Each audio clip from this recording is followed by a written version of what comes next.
A dispute between two men in the Top Hill district of Kitson Town, St. Catherine, has left one man homeless after his house was destroyed by fire. The homeowner alleges the blaze was deliberately set following an altercation. Yannick Williams has the details.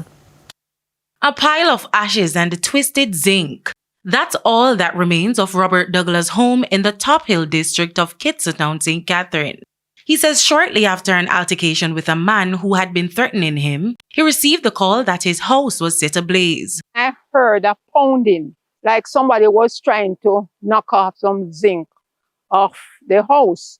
So I said, "What Robert doing over there?" It sounded like him fixing something, but when we continue to hear the pounding, I said to my husband, "No man, it don't sound like Robert. It sounds like somebody trying to knock off the zinc or destroy the house. So let me come and see what is happening."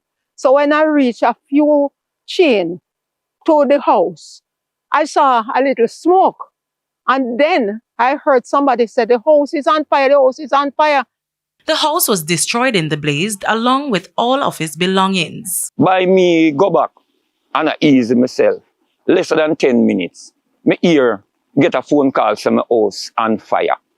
The guy who called me my next door neighbor, him come and pick me up in his car and bring me down. When me come down, me come see the police and me come see the fire truck here. Well, I lose $170,000 in the house and me lose 2 beds.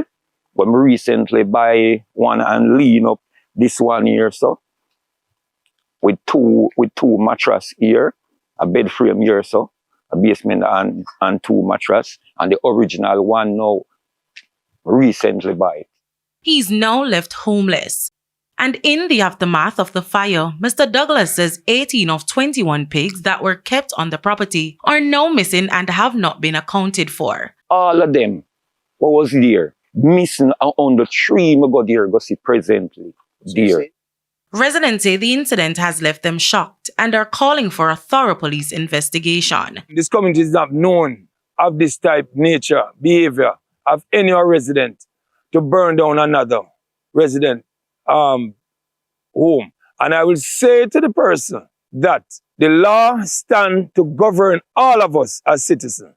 And if this act is really done by such, I am 100% sure the officers in the close by proximity is doing their work and working very hard to capture this person.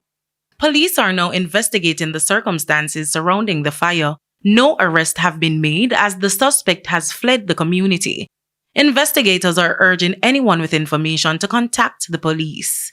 Yannick Williams, TVJ News.